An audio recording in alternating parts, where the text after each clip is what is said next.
Why do younger men chase older women? In this video, we reveal 3 irresistible secrets that make them impossible to resist. Okay, let's dive right in today with something that honestly it feels like a paradox. It really flies in the face of what a lot of people think about dating. Absolutely. It's this real tension, isn't it, between, what the actual data shows and these sort of self-limiting stories women often internalize, especially about aging. Exactly that. We came across this story about a 47-year-old woman, and she felt completely, well, resigned, convinced her time was up. That the window for attracting like dynamic partners, particularly younger guys, had just slammed shut. She was basically preparing for scarcity. And then you contrast that, and this was apparently from the same week, with this 29-year-old man. Yeah. And he was all in, like intensely focused on winning over his 52-year-old colleague. He actually described her presence as something he'd just never experienced. Magnetic, I think was the word he used. Magnetic. That's the heart of it, isn't it? That's what we're digging into today. Because while society often tells women, getting older means losing your power. Yeah, losing your appeal. We're actually going to show you that, well, the opposite can be true. We're unpacking these 3 really specific, non-physical traits. The source called it the presence integrata. Right, this integrated presence. And these are the things that seem to naturally draw in younger partners. So our mission today really is to debunk that whole self-limiting narrative. Completely. We want to show you that this kind of magnetism, it's not about tricks or, surface level techniques. Oh. It's what naturally happens when you do that deep internal work, when you gain that wisdom. And look, if this kind of insight resonates with you and you want to keep getting these deep dives that are really tailored for you, definitely hit that subscribe button. Yeah, let us know what you think. Drop a comment below, tell us your thoughts. Okay, so let's jump in. Where do we start? Tackling that biggest internal hurdle. I think we have to start there. It's fear. Specifically, it's that self-fulfilling prophecy that kicks in when you believe age is working against you. How did the source describe that energy it creates? Well, when a woman truly believes she doesn't deserve desire anymore, or that her age is a negative, she starts acting from that place. Okay. From scarcity, maybe a kind of silent desperation. And that energy, it looks like clinginess, maybe constantly needing reassurance or, lowering standards just to avoid being alone. Right. And the result is, well, she acts out the fear she feels, and she ends up creating the very reality she's afraid of. She pushes away genuine connection. Doesn't matter how old the guy is. So the real barrier is inside, not necessarily what's happening out there. But let's look out there for a second, because the data, it really suggests this fear is often, well, way off base. What did the research find about preferences? It's pretty dramatic, actually. This elite singles research showed that 26%, a quarter of men between 20 and 30 don't just, accept dating older women. They actively prefer them. Wow, 26%. And the word prefer. Yeah. That changes everything. It totally does. That's a huge slice of the dating pool, specifically seeking what maturity brings. Okay, but you hear younger men, older women, and the immediate thought, the cliche, is always, oh, he's looking for a mother figure. Is that what we're saying here? No, not really. That cliche is, well, it's lazy. It misses the point almost entirely. Okay. What younger men are actually looking for, it seems, is a different kind of emotional experience, something they rarely get from peers who are often caught up in that same scarcity and fear we just talked about. So what is that experience thereafter? The source called it the emotional breathing space. Breathing space. I like that. Yeah. It's this feeling, this space where they can finally drop the act, stop performing, stop constantly proving themselves, where they can be vulnerable and it won't be used against them. It seems they're just tired of the performance that often comes with less mature relationships. That makes total sense. Performance fatigue, it's exhausting. And that breathing space, it must tie directly into the first magnetic trait you found, emotional sovereignty. Soberania, emotion. Exactly. Sovereignty is like the bedrock. And it's not just being independent, off doing your own thing, and it's definitely not detachment. Right. It's this really deep ability to be fully present, fully invested in the relationship, while knowing, like, deep down in your bones that you won't lose yourself in it. You'll be okay. I worry that might sound a bit cold, though. Yeah. If a woman projects, I'll be fine without you, won't a younger guy, who maybe still needs some reassurance himself, read that as disinterest?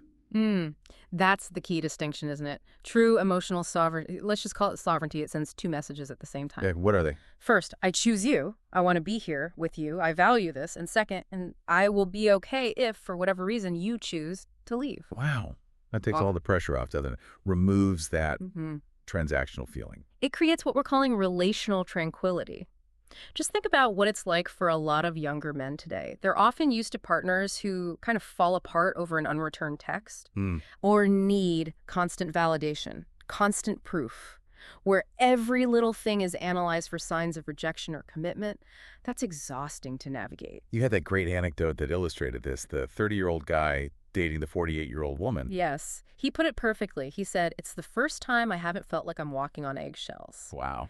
What he meant was he could actually be honest. He could say he had a bad day or needed some space without her completely melting down or taking it personally. Right. Sovereignty lets the other person be human, be imperfect, without it triggering a massive relationship crisis. It sounds like the ultimate form of respect, actually. Respecting them enough to manage their own feelings and respecting yourself enough to know your worth isn't tied to their mood swings. That's it exactly. She can be incredibly vulnerable, totally present, but that vulnerability, it comes from choice, not need. She enjoys the connection without being obsessed about where it's going next week. And when you have that kind of internal security, it just naturally changes how you communicate, which leads us straight to the second trait. Communication without masks. Communication sin máscaras. Oh, this is huge for younger guys. The source material was really clear. Games come from fear, and fear just pushes intimacy away. So if the younger dating scene is full of that performance and walking on eggshells, what does this mature, mask-free communication actually look like? How does it feel? Well, younger men seem exhausted by it all. They're tired of navigating, emotional minefields, tired of guessing games, trying to decode passive-aggressive social media stuff, or dealing with the silent treatment as punishment. They just want clarity. So when they finally meet a woman who offers this emotional security, it must feel like relief, like stepping out of a war zone. It absolutely does. These women, they tend to say what they mean. They express feelings without turning everything into some big mystery designed to get attention. The American Psychological Association even flagged direct communication as a top admired trait. But we need to be clear about what kind of directness we mean. Right. It's not just bluntness, is it? You don't attract people by being brutal. No, not at all. It's honest, yes, but not cruel. Clear, but not cold.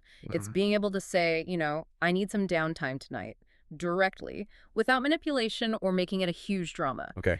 We had that example of the 28-year-old who felt free to be himself because his 45-year-old partner just communicated her needs, set boundaries without ultimatums. That lack of emotional game playing, it's incredibly freeing and very attractive. That deep feeling of freedom, not having to constantly manage someone else's fragile state. That's what they're drawn to. Okay, let's talk about the third trait. This one feels maybe the most subtle. Balance of mutual recognition. Equilibrio del reconocimiento mutuo. Yeah, this one is nuanced. It's this delicate art, really, making a man feel genuinely valued, feel important, without losing yourself or falling into codependency. It's about dodging two extremes. What are those extremes? Yeah. Well, on one end, you've got self-annihilation. The woman who basically erases herself to please him, whose whole identity gets wrapped up in his approval. On the other end, you have hyper-independence. The woman who's so guarded, so self-sufficient, she leaves zero space for him to contribute. He ends up feeling useless, unnecessary. Okay, so how does a mature woman manage this? Making him feel valued without becoming needy. You mentioned this difference between abundance and lack. That's the absolute core of it. Men do need to feel important, sure, but how they're made to feel important matters hugely.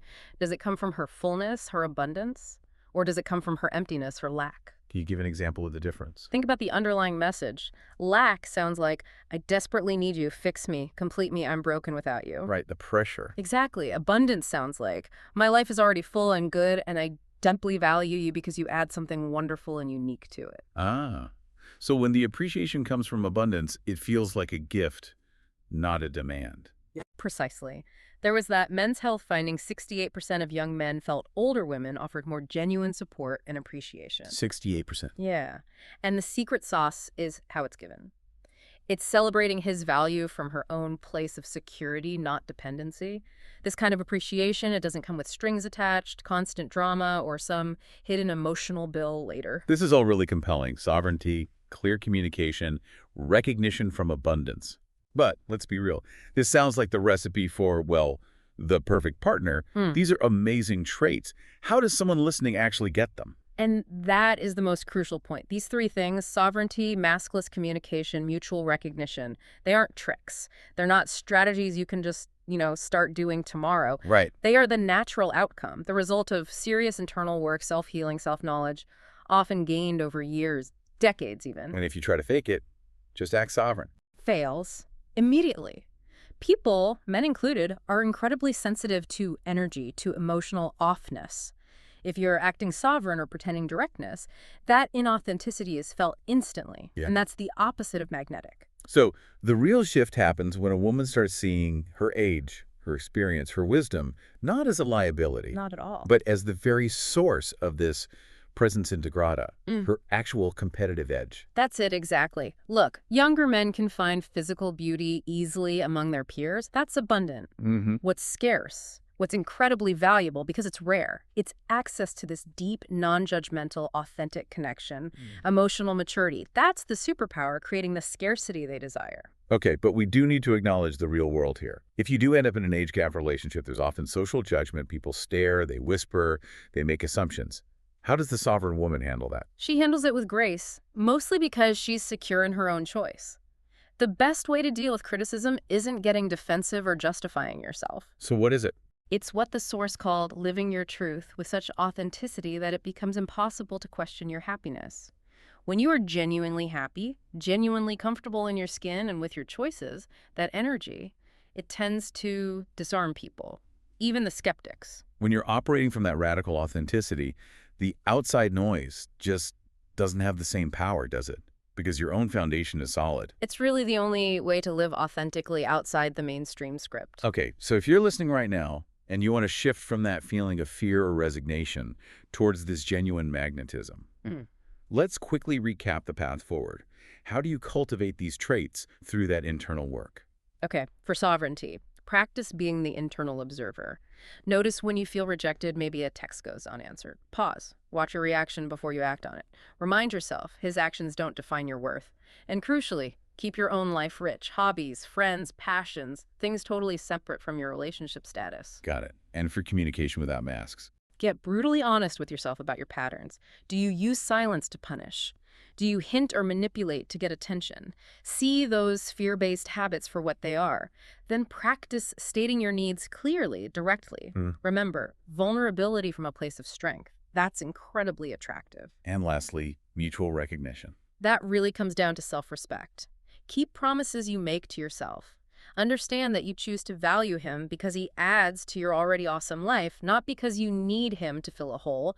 Your appreciation comes from your fullness, not from codependence. This internal work, it's not really about getting the guy, is it? It's about becoming the most authentic, powerful version of yourself. Exactly. And the men who are actually ready for that kind of deep, real connection, they'll naturally be drawn to that state. They pick a filter. Radical authenticity is the core. It attracts who you're meant to attract, and just as importantly, it repels those who aren't ready for that depth. So your age, your experience, your hard-won maturity, they're not limitations. They are your actual superpowers. What these men are seeking, ultimately, is the ability to love without getting lost and to be vulnerable without being punished. And those qualities, they really only come with this kind of deep emotional maturity. That is the essence of true magnetism. It's earned. Absolutely. So if this deep dive resonated with you, if you're feeling committed to doing that internal work that creates real magnetism, please share your thoughts in the comments below. We genuinely love reading your insights. Yeah, definitely. And of course, don't forget to subscribe so you won't miss our next deep dive.